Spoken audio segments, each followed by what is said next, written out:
মা, তুমি একদম চিন্তা করো না মা। বাবাজি ডাক্তার নিয়ে এলো বলে একদম কষ্ট পেও না। আমি যে আর পারছি না, একদম পারছি না রে মা। আমার বুকে যে অসহ্য যন্ত্রণা হচ্ছে। আহ! আসুন ডাক্তার বাবু, আসুন। আমার বউকে দেখুন না, ওর কি হয়েছে। আপনার বউয়ের হার্টের সমস্যা আছে, তবে চিন্তা নেই, সব ব্যথা সেরে যাবে। এই নিন, এখানে কিছু ঔষধের নাম লেখা আছে, এই ওষুধগুলো ঠিক মতো খাওয়াতে হবে। আর এই যে মিসেস, আপনি একদম চিন্তা করা চলবে না। আমি তবে এবার আসি।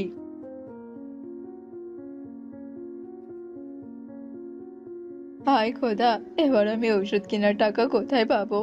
এখন তো তেমন আয় রোজগার নেই আমার। বাবা, ও বাবা, বাবা তুমি ভালো না? মা কি সুস্থ হবে না বাবা?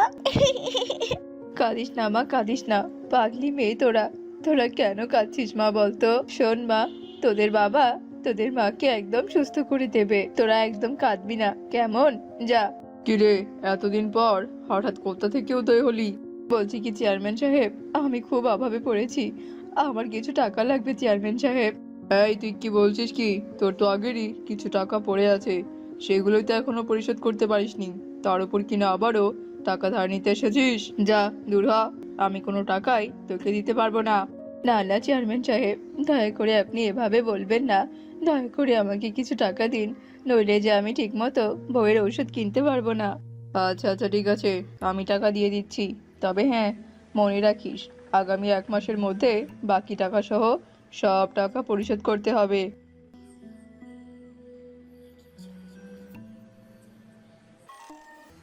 মিচকে, এই মিচকে, কোথায় গেলি রে তুই?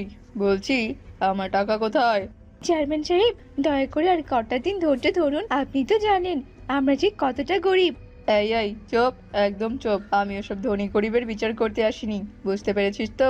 আমি টাকা পাই, সেই টাকা নিতে আমি এখানে এসেছি। কান খুলে শুনে রাখ, তোর স্বামী আসলে বলবি কাল দুপুরের মধ্যে যেন আমার টাকাগুলো পৌঁছে দেয়, নইলে কিন্তু খুব খারাপ হয়ে যাবে। মা, ও মা, বলছি ওই চেয়ারম্যান তো তোমাকে এইভাবে বকলো কেন মা?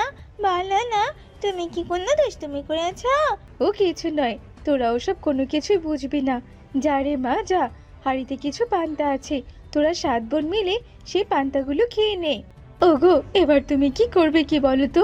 চেয়ারম্যান সাহেব তো শাসিয়ে গেল, এবারে তুমি এতগুলো টাকা কোথায় পাবে গো?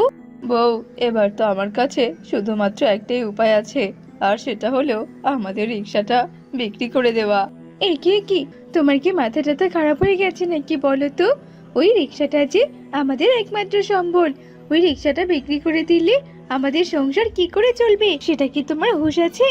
সে না হয় আমরা অন্য কোনো একটা ব্যবস্থা ঠিক করে নেব গো গিন্নি, কিন্তু মাথা থেকে একটা ঋণের বোঝা নেমে যাবে, সেটা ভেবে যে শান্তি পাচ্ছি গো। আমার কি সর্বনাশ হয়ে গেল! হায় হায় গো, এবার এবার আমার কি হবে কি? আমার কি সর্বনাশ হয়ে গেল! আমি যে ভাবলাম একটা, আর হয়ে গেল আরেকটা। হায় খোদা, তুমি এই গরিবের কপালে আর কত দুঃখ দুর্দশা দেবে বলো তো? ওগো, এবার তুমি ঋণগুলো পরিশোধ কি করে করবে? এবার আমাদের সংসার কি করে চলবে গো? আমাদের যে একুল ওকুল দুকুলি চলে গেল। হায় হায় রে ঈশ্বর, এবার আমাদের কি হবে? কিরে ছেচরা, বলছি আমার টাকা কোথায়?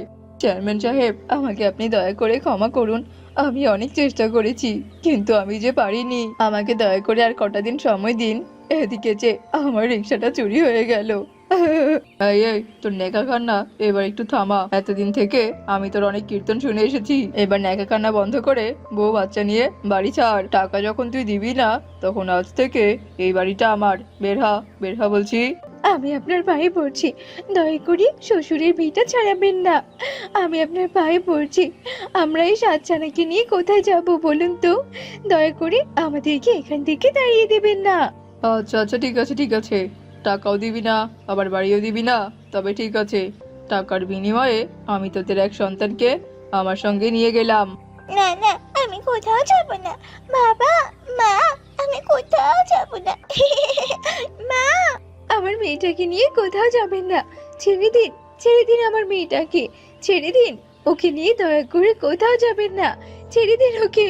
চেয়ারম্যান সাহেব, দয়া করে আপনি আমার মেয়েটাকে ছেড়ে দিন। আমাকে আর কটা দিন সময় দিন, আমি আপনার সব টাকা শোধ করে দেব। আমাদের কি হয়ে গেল? তিথি, যাস না মা, যাস না। হায় ঈশ্বর, আজ যে আমার অভাবের খেসারত দিতে হলো আমার ছোট্ট মাসুম বাচ্চাটাকে। আবার আমি কেমন বাবা? আমার তো বেঁচে থাকাটাই বৃথা, আমার যে মরে যাওয়া উচিত। বলছি কি বউ, আজ তো আকাশটা খারাপ, তাই তেমন কিছু আনতে পারলাম না। এতে চাল আছে, ডালও আছে, রান্না করে নিও কেমন? বাবা, ও বাবা, তুমি প্রতিদিন চাল ডাল কেন আনো বাবা? বলছি কি, তুমি কি একটু মাছ মাংস আনতে পারো না বাবা?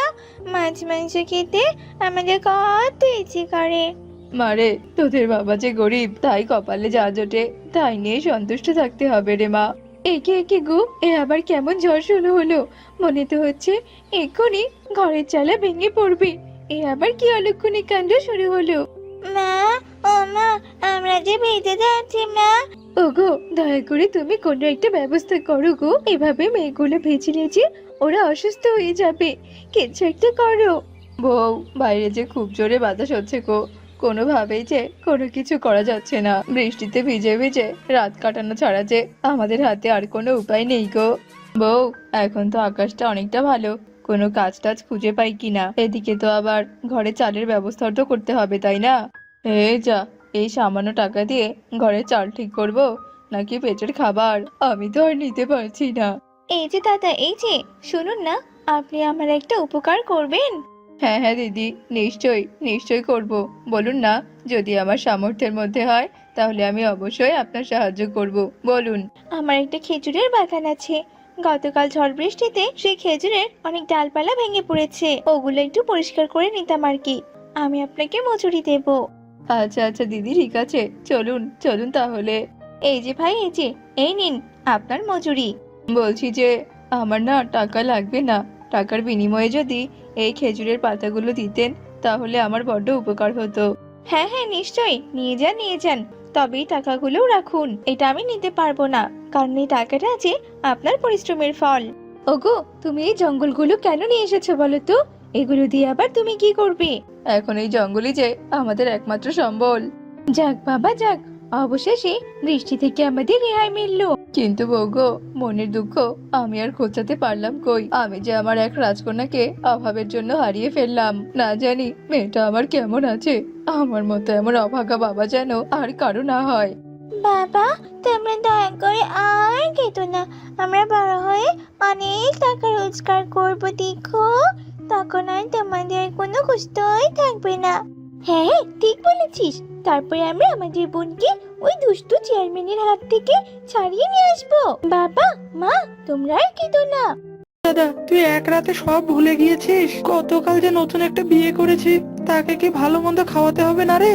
তার জন্যই বাজার করেছি। তা চল দেখি, আমাদের সাথে তোরও খাওয়াটা হয়ে যাবে। তাই নাকি? চলো চলো, তাহলে তো যেতেই হবে।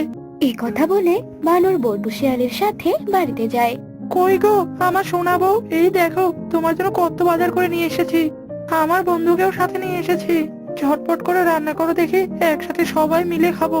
হায় রে হায়, এ আমি কাকে বিয়ে করেছি?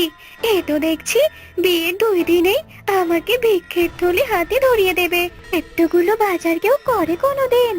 এই শ্বশুরের বেটা, যৌতুক দিয়েছে বলে কি এইভাবে রাজার হালে খাবি? এক্ষুনি এই বাজার ফেরত দিয়ে আসবি, যা বলছি যা। ও, এ কি বলছো? স্বামীকে কেউ আবার শ্বশুরের বেটা বলে? মেরি মেরি মেরি, এ কোন ফাঁদে আমি ফেসে গেলাম রে বাবা। ও, আমার এসব বাজার তো আমি তোমার জন্য এনেছি। এখন থেকে হিসাব করে চলবে, বুঝেছো? এই, তুই এখনো এখানে দাঁড়িয়ে আছিস এসব কেনার জন্য? এখান থেকে যাবি নাকি তোকে জামাই আদর করে তাড়াতে হবে?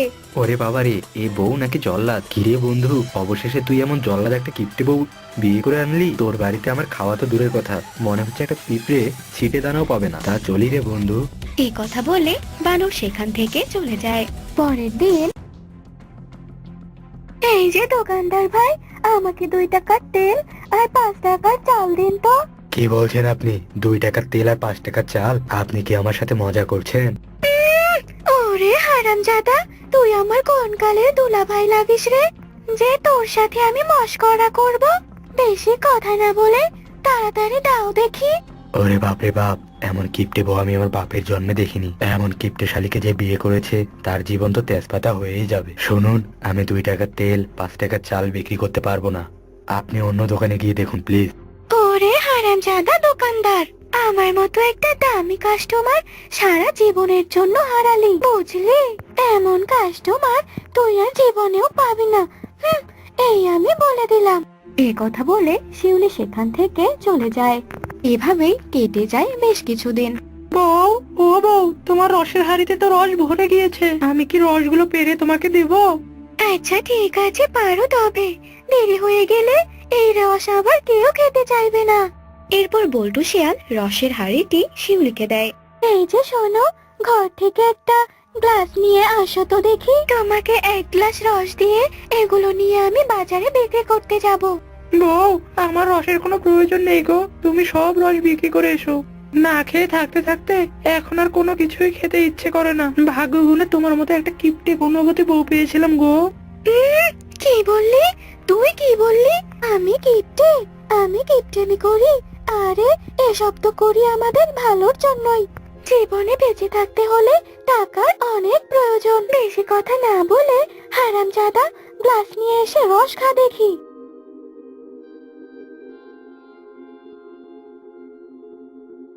সব রস তো বিক্রি করে ফেললাম, সামান্য একটু পড়ে আছে হাঁড়িতে।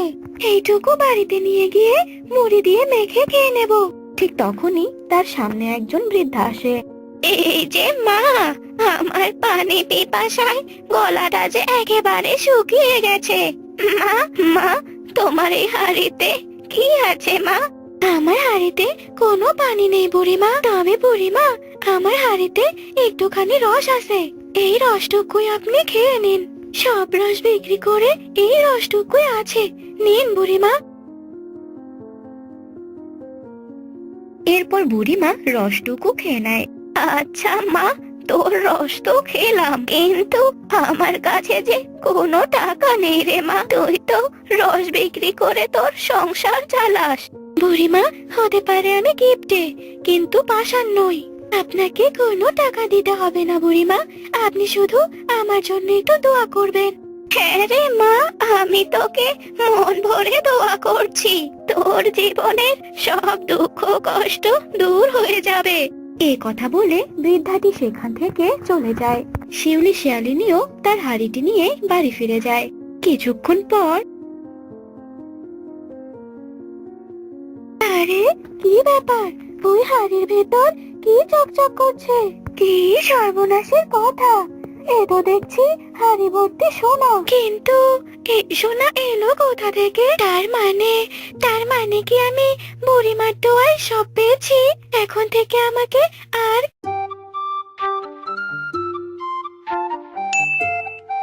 এতক্ষণে শরীরটা একটু ঠান্ডা হলো। যা গরম লাগছিল বাপু, গোসল শেষ। যাই যাই, এবার বাড়ি যাই। এ কি, আমার পুটলিটা কোথায়? ওটা কে রে? ও, মিচকে চোর। শালার বেটা, চোরের জন্য দেখছি শান্তি নেই। এই থাম, থাম বলছি, আমার পুটলি দিয়ে যা।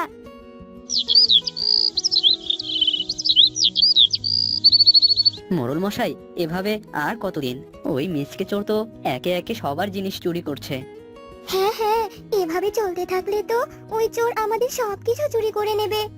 তাহলে চলুন মোড়ল মশাই, আমরা থানায় গিয়ে ওর নামে মামলা করি। হ্যাঁ হ্যাঁ হ্যাঁ, সবাই থানায় চলো। পুলিশ বাবু, আমাদের ওই চোর থেকে নিরাপদ রাখুন। দেখুন, গ্রামে নিরাপত্তা দেওয়াই আমাদের দায়িত্ব। আপনারা একদম চিন্তা করবেন না। হাবিলদার সাহেব।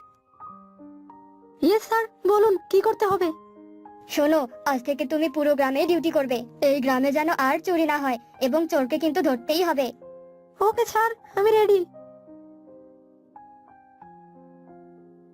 এই রে, শালার হাবিলদার আবার কোথা থেকে এলো? যতই পাহারা দাও, এই মিসকে তো চুরি করবেই করবে।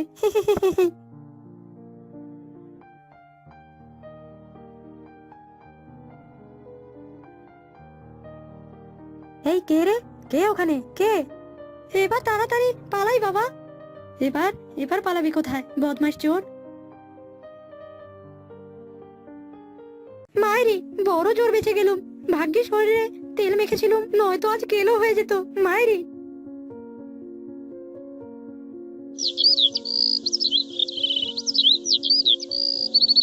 কেউ নেই ঘরে, সুযোগটা কাজে লাগাই।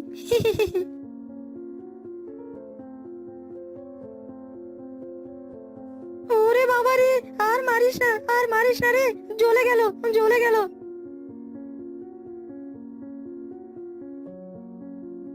হারামজাদা পালাচ্ছিস কোথায়? আয় আয়, আর চুরি করবি না।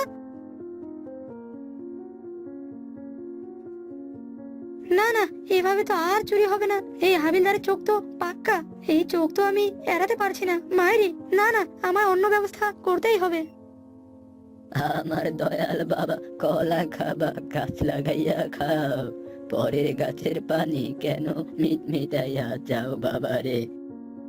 বাবা, বাবা গো, আমি বড় বিপদে পড়ে আপনার কাছে এসেছি বাবা, দয়া করে আমাকে সাহায্য করুন। হক মাওলা, হিল বাবা, আমি হলাম কলা বাবা, আমাকে কলা বাবা বলে ডাক। হক মাওলা, হিল বাবা, কলা বাবা। ও সরি সরি, কলা বাবা, দয়া করে সাহায্য করুন কলা বাবা। হক মাওলা, বল বল বৎস, তোর কি সমস্যা? বাবা, আমি হলাম চোর, চুরি করে আমার দিন কাটে, কিন্তু দুদিন হলো আমি চুরি করতে পারছি না মায়েরি। ও বাবা, দয়া করে আমাকে একটু উপায় বের করে দিন না বাবা, কি করে আমি ওই হাবিলদারের চোখ ফাঁকি দিয়ে চুরি করব? বলুন না বাবা, বলুন। চুরি করতে না পারলে আমার হাত চুলকায়, পেট খারাপ হয়, পা ব্যথা করে, ব্রেন চুলকায়। দয়া করে বলুন না, বলুন না কলা বাবা। বাপরে, এই বেটা মনে হয় পাক্কা চোর।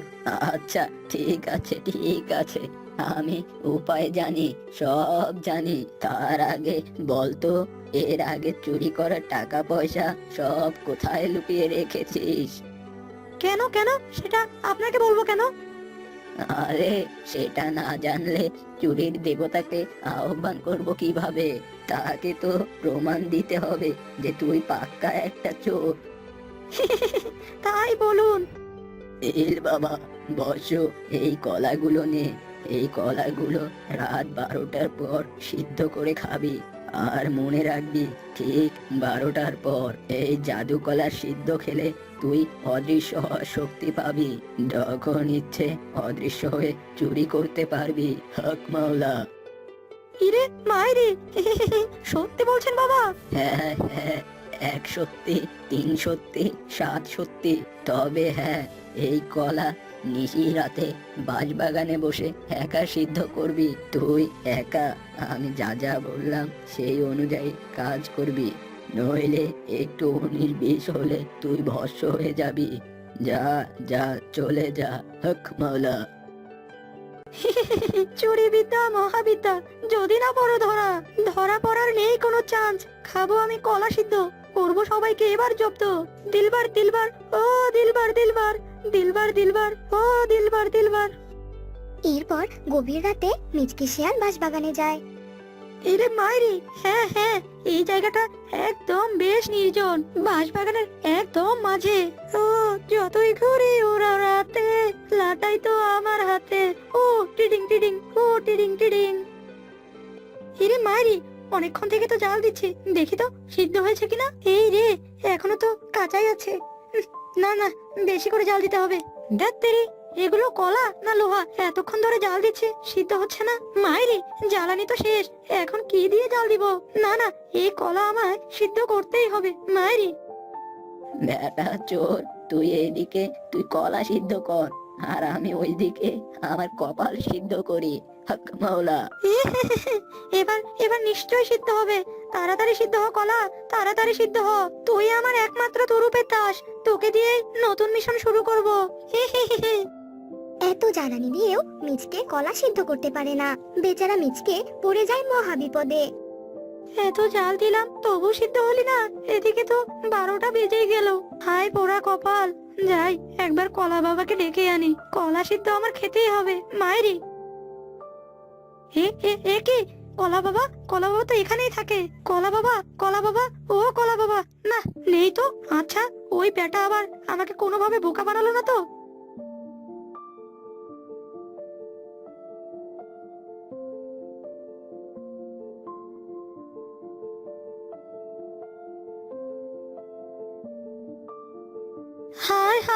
এ কি সর্বনাশ! মায়েরে, এ তো চোরের উপর বাটপারে, নির্ঘাত এ কাজ ও কলা বাবার কাজ। ওকে আমি আমার গুপ্তধনের কথা বলেছিলাম। শালার বেটা, তোকে তো আমি ছাড়বই না, কলার মতো তোকেও সিদ্ধ করব। মায়েরে, আমার এতদিনে চুরি করা সম্পদ নিয়ে পালাবি? দাঁড়া, তা তো হবে না রে বেটা। ওরে বাবা রে, জাল দিস না, আর জাল দিস না রে, জ্বলে গেল রে, পিছন আমার জ্বলে গেল। উরে বাবা রে। এবার দেখ দেখ শালা, আমাকে বোকা বানিয়ে কলা সিদ্ধ করতে দিয়েছিলি না? এবার দেখ কেমন লাগে, আমি তোকেই সিদ্ধ করব। স্যার স্যার, এটাই এটাই এটাই সেই চোর। হাবিলদার, ধরো ওকে, অ্যাকশন! একদম পালানোর চেষ্টা করবি না, নইলে তোর খুলি উড়িয়ে দেব। এই রে, কেলো করেছে মায়েরি। এই থাম বলছি, থাম।